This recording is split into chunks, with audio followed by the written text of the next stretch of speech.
Em algum lugar distante, nos confins da escuridão e entre as estrelas cintilantes, havia um pequeno planeta. Nesse planeta, uma garotinha vivia por conta própria, porém, ela não sabia de onde viera. Não importava o quanto ela tentasse, ela não conseguia se lembrar de forma alguma. Tudo o que ela sabia era o seu próprio nome, Kuroro, e da habilidade necessária para sobreviver.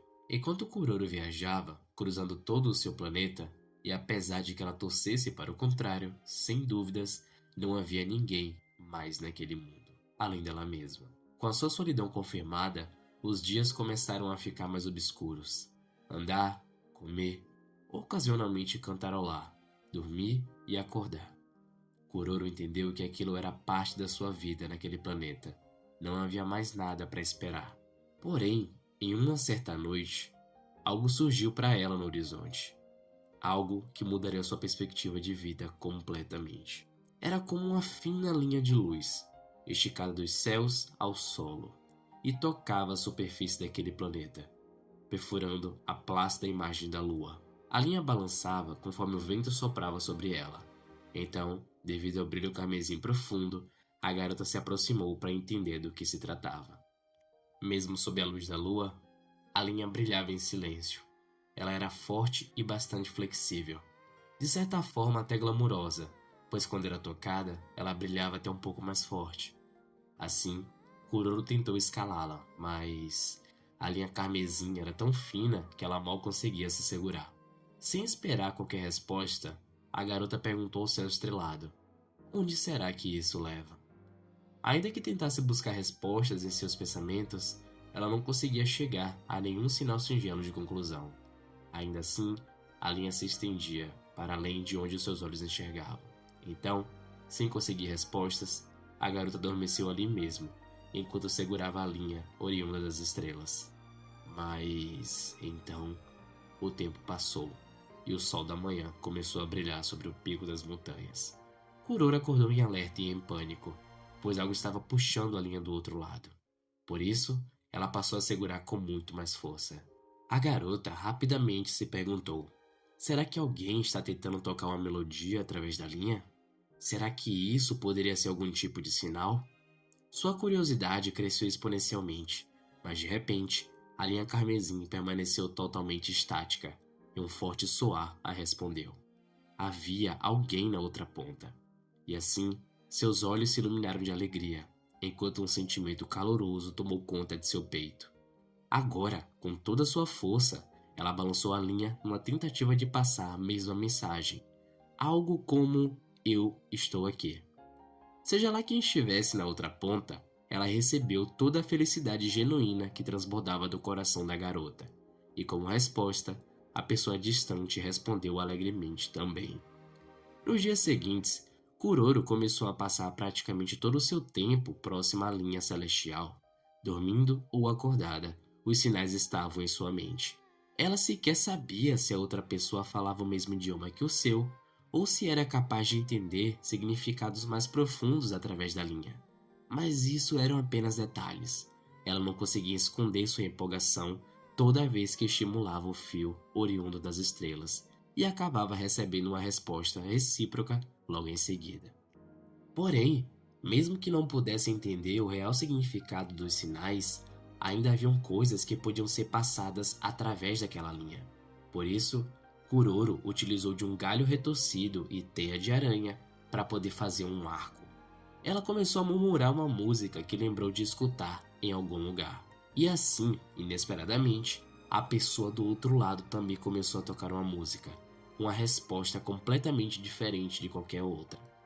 Os sons da linha se espalharam pelo céu, até que se misturaram e assumiram uma harmonia tão bela que parecia uma orquestra celestial.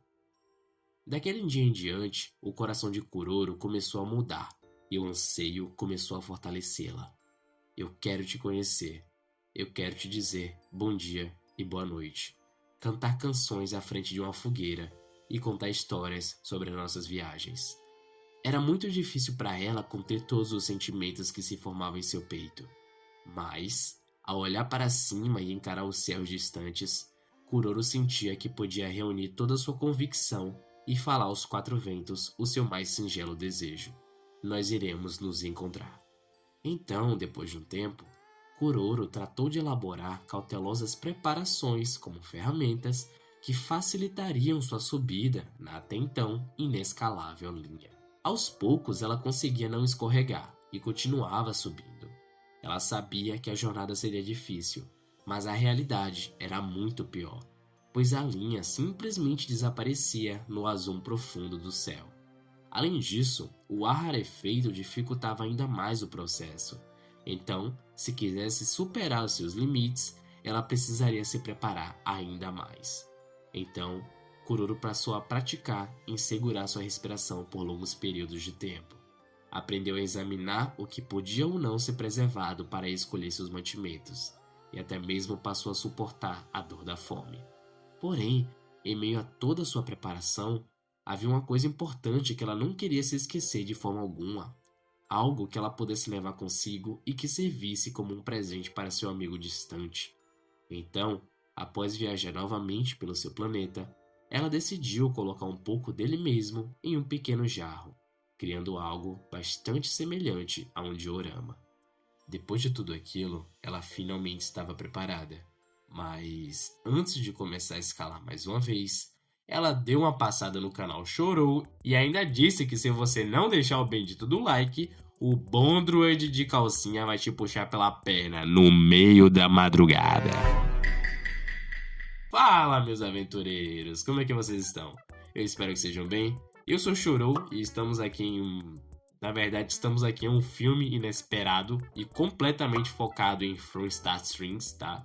Que se trata de uma one-shot escrita pelo grandíssimo Akihito Tsukushi, que é também o criador de Feito no Buraco. E bom, eu tô passando aqui no meio desse vídeo só pra dizer que, originalmente, esse projeto era uma comemoração pelo canal ter chegado aos 4.000 inscritos. E, por sinal, é gente pra caramba. Eu ainda não tô nem acreditando nisso. O problema é que eu tô soltando esse vídeo meio tarde, né? Porque eu queria tentar fazer algo grande. Algo que passasse dos 20 ou 30 minutos, que eu já tô acostumado a editar, né? E eu acho que eu enxerguei essa proposta mais como um desafio pra mim mesmo. Então eu tentei fazer o possível pra poder fazer isso dar certo, tá? Bom, mas é basicamente isso. E antes da gente continuar, eu quero agradecer imensamente a vocês, tá? Por todo o apoio até agora. A comunidade que a gente conseguiu criar com esse canal, com a possibilidade de debater, teorizar, imaginar e até criticar pontos específicos, né, desse universo que envolve Made in Abyss. Isso me traz um sentimento que é muito reconfortante, mas também é muito difícil de colocar em palavras. Bom, eu só quero dizer que é muito bom poder fazer parte de tudo isso, tá? E também é muito bom poder ter vocês aqui para poder conversar, sabe? Para poder interagir. De qualquer forma, eu vou deixar para poder falar um pouco mais no final do vídeo, tá bom? Porque, por enquanto, eu quero que vocês relaxem e também aproveitem a aventura de Kuroro para encontrar o seu amigo celestial misterioso, que a espera do outro lado do mar de estrelas. De volta à história, finalmente chega o dia em que Kuroro está preparada para partir. Mas antes, ela faz uma oração aos céus, juntamente com a promessa de que um dia retornaria para aquela terra. Sob a luz da alvorada, a linha vermelha brilhou ainda mais intensamente, e então, com vigor, ela escalou linha acima, além das montanhas e além das nuvens, superando ventanias e até mesmo nevascas. Ela continuou até que os ventos cessassem. Quando atingiu uma certa altura, e estranhamente, ficou muito mais fácil para respirar. Seu corpo ficou mais leve e então, tomada por uma melancolia, ela observou o profundo azul do universo. Porém, enquanto estava parada aproveitando a vista, ela também sentiu um odor nostálgico vindo de seu planeta, e então direcionou seu olhar para baixo. A luz avermelhada que vinha da superfície era muito forte, mas, convicta de seu objetivo, ela decidiu continuar até eventualmente chegar em um lugar onde não havia peso. Diferente de quando estava sob a influência da gravidade de seu planeta, agora ela podia avançar com um único impulso.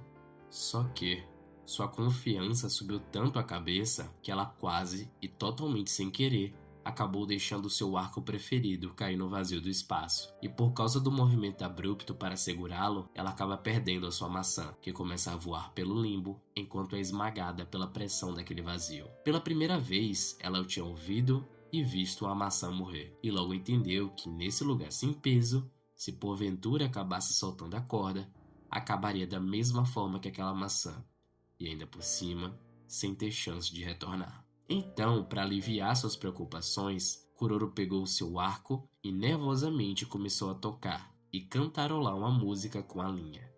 Enquanto isso, ela continuava avançando pelo vazio interminável. Mas, logo após terminar sua performance solo, ela percebeu que dava para escutar a melodia de uma forma muito mais clara do que quando estava em seu planeta.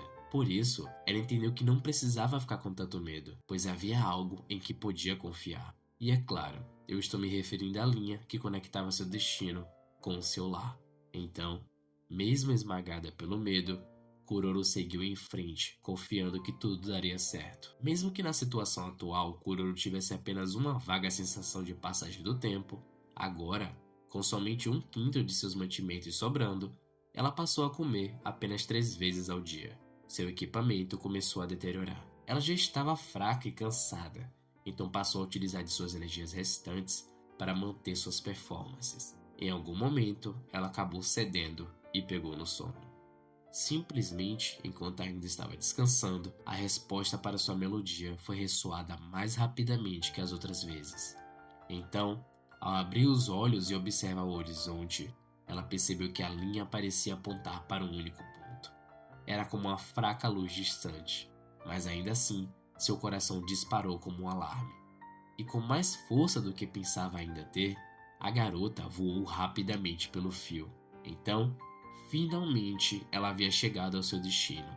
Encarando o planeta bastante diferente do seu, por sinal, ela esqueceu até mesmo de piscar. Foi possível contar 5 luas entre os anéis do planeta. Então, com cuidado, ela adentrou na atmosfera do planeta. Foi até estranho para ela, pois já havia um bom tempo que ela não experienciava a gravidade novamente. Logo em seguida, Kuroro enviou um sinal linha abaixo, e quase que instantaneamente havia recebido uma resposta. Era como se a pessoa do outro lado quisesse deixar claro que ela estava se aproximando cada vez mais. Dali em diante, provavelmente, seria uma verdadeira luta contra a gravidade. Assim, como estava incapaz de usar suas ferramentas, ela sabia que precisaria usar todo o seu corpo para gerar fricção. Enquanto adentrava nas nuvens, ela passou a ser atingida continuamente por pedaços de granizo. Mas ela não se importou muito com isso, pois já era possível ver o fim daquelas nuvens. Assim que alcançou a superfície do planeta, seu ânimo e sua curiosidade cessaram por um instante, pois ela percebeu que, na verdade, a corda estava presa no chão, e toda vez que ela enviava um sinal, as vibrações ricocheteavam por batidas e acabavam retornando para ela mesma. Desapontada, ela acabou abaixando a guarda. Daí, um vento forte surgiu de repente e a empurrou, fazendo com que ela se soltasse da corda. Assim também, inevitavelmente, Kuroro caiu no chão.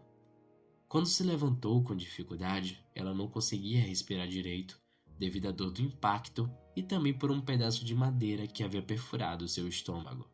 Em seguida, ela tentou falar alguma coisa, mas tudo que saiu da sua boca foi uma massa densa de sangue. Reunindo coragem e força, ela removeu o pedaço de madeira do estômago. Porém, toda vez que tentava juntar suas energias para continuar de pé, a dor intensa retornava e fazia o seu corpo fraquejar. Caminhando por ali com muita dificuldade, ela percebeu que não havia ninguém naquele planeta, e buracos cobriam o solo até onde seus olhos podiam ver. Também havia um oceano distante, reluzindo a cor azul.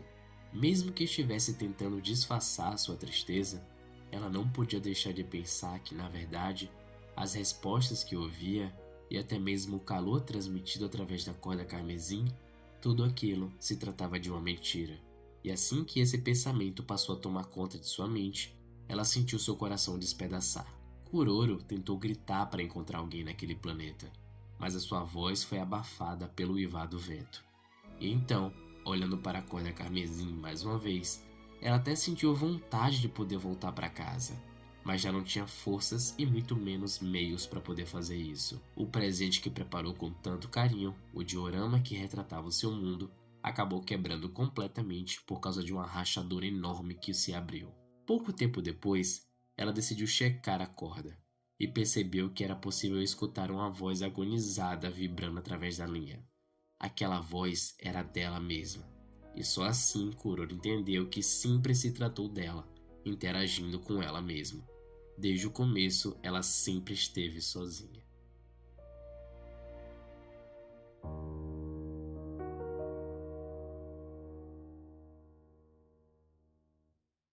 Três meses se passaram, e a garota agora era forçada a viver naquele mundo que não era o seu. Nesse planeta, as condições eram extremas. A cada 2 dias, uma chuva de granizo caía do céu. No terceiro dia, os ventos carregavam um ar de cinzas até muitos metros de altura, o que causava uma espécie de chuva ácida. Os ferimentos causados pela queda haviam até que melhorado bastante, mas ela não conseguia entender como aquilo era possível e muito menos como ela foi capaz de sobreviver por tanto tempo naquelas circunstâncias. Para se distrair da solidão, Kuroro fez um boneco de pedra. Além disso, fez o possível para entender a biodiversidade do planeta, ao ponto de perceber que até mesmo ali existiam criaturas pequenas que se alimentavam de coisas venenosas, e isso até deixava ela admirada. Muitas situações difíceis, como verdadeiras provações, surgiram em seu caminho e fizeram a garota quase desistir. Mas aquilo tudo começou a fazer com que ela se adaptasse ao clima extremo, à água, aos animais e até mesmo à atmosfera daquele mundo. Quando menos percebeu, já estava explorando os pontos mais distantes daquele lugar. Em um determinado dia, quando estava se preparando para conhecer alguns montes vazios, do mais absoluto nada, uma voz surgiu, parecendo estar chamando seu nome. Ela estava distante, e Kuroro até chegou a pensar que poderia ser coisa de sua imaginação. Mas, ao se concentrar, ela seguiu o som e acabou alcançando um local cavernoso um tanto quanto estranho. E ali, naquele mísero espaço onde ela ainda não havia alcançado antes, Kuroro acabou encontrando uma outra linha bastante semelhante ao que utilizou para poder chegar naquele mundo. Mas, ao mesmo tempo, aquela era diferente, pois possuía um ornamento espiral e ainda por cima se tratava de uma cor azulada. Levou algum tempo, mas ao se concentrar em ouvir, ela percebeu que o som que aquela linha emitia era quase que inaudível, mas também não se tratava de ser ela mesma como foi a última vez. Porém, para aquele som específico, tudo o que restou era um eco distante. Nesse ponto, parecia improvável que existisse outras pessoas vivendo em alguma outra estrela distante. Mas então Kuroro se lembrou de seu sonho e pensou consigo mesma: está tudo bem. Ainda que não seja possível ouvir claramente, eu sinto que fui guiada para esse lugar. Ainda posso mover minhas pernas e meus braços. Então, eu ainda posso tentar. Ao puxá-la, Kuroro percebeu que o ornamento espiral se desenrolava em sua mão e parecia convidá-la para mais uma aventura. Mais uma vez, rumo às estrelas e a um possível outro planeta. Ao relembrar originalmente de seu sonho, Kuroro percebeu que essa solidão que ela sentiu todo esse tempo foi uma grave consequência, principalmente por ela não saber que existiam outras linhas estelares capazes de conectar mundos. Então, pensando nisso, a chama de seu desejo adormecido se incendia mais uma vez, tal como no dia quando decidiu deixar o seu planeta. E assim, decidindo mudar a sua situação atual e desbravar o desconhecido, ela respira fundo enquanto seu olhar se enche de determinação e diz o seguinte: estou certa de que pode ser uma viagem difícil, mas eu estou pronta. Cortando seu cabelo longo para facilitar a viagem, ela agarra a corda azul com o ornamento espiral e, sem equipamentos, começa a sua escalada, rumo ao mesmo vazio estrelado que presenciou uma vez em seu passado. Em algum lugar distante, nos confins da escuridão, há um pequeno planeta onde uma garotinha vivia por conta própria. A garota não está mais lá e ela não pretende voltar, pois agora ela está em uma jornada para alcançar um local muito, mas muito distante. Como a única pessoa vagando pelos céus, Kuroro ainda está por aí. Enquanto a linha de uma constelação estava sendo seguida, no próximo planeta, sonhos de encontros distantes eram sonhados. Por isso, se um dia você se deparar com uma linha estelar, você deve gentilmente tocá-la. Isso talvez supere o uivar dos ventos distantes, e a solidão dela. Assim, quando os ventos derem passagem para uma elegante nota, você deve enviar de volta sua melodia favorita. Andar, comer, ocasionalmente cantar uma canção e dormir ao seu fim, repetindo tudo isso com a chegada da manhã seguinte. No fim das contas, é tudo que um explorador pode querer fazer enquanto escuta essa fábula sobre as estrelas. Pois é, chegamos ao fim dessa aventura escrita por Akihito Tsukushi. Eu tentei seguir nesse vídeo uma mistura de estilos, meio que seguindo a estrutura narrativa e poética de como eu fiz com Shoujo Shumatsu Ryoukou, com a forma em que eu apresento o resumo dos capítulos de Made in Abyss. E eu acho que consegui chegar em um resultado favorável. De qualquer forma, esse foi o vídeo e eu espero que vocês tenham gostado. De fato, From Star Strings foi um pouco mais difícil por se tratar de uma obra one-shot mais complexa que aborda um drama psicológico e o sentimento de solidão, juntamente com a expectativa quase que no nível de um desespero de uma personagem para criar laços com alguma outra pessoa. Mesmo que essa tenha sido a minha primeira vez lendo essa história até o fim, porque nas outras vezes eu costumava meio que parar no caminho, eu sinto que Kuroro é uma personagem que transmite uma ideia muito palpável. Eu acredito que ainda dê para poder fazer uma conexão ou outra com a história de Made in Abyss, mas como o intuito desse vídeo foi mais para apresentar a história, então eu acho que seria melhor criar algo separado e próprio para que a gente possa teorizar depois. Sendo assim, mais uma vez, eu quero agradecer a todos vocês por termos conseguido alcançar a meta de 4.000 seguidores aqui no nosso canal. Eu vou ficando por aqui e agradeço também se vocês ficaram até aqui comigo. Fiquem bem e até a próxima, pessoal.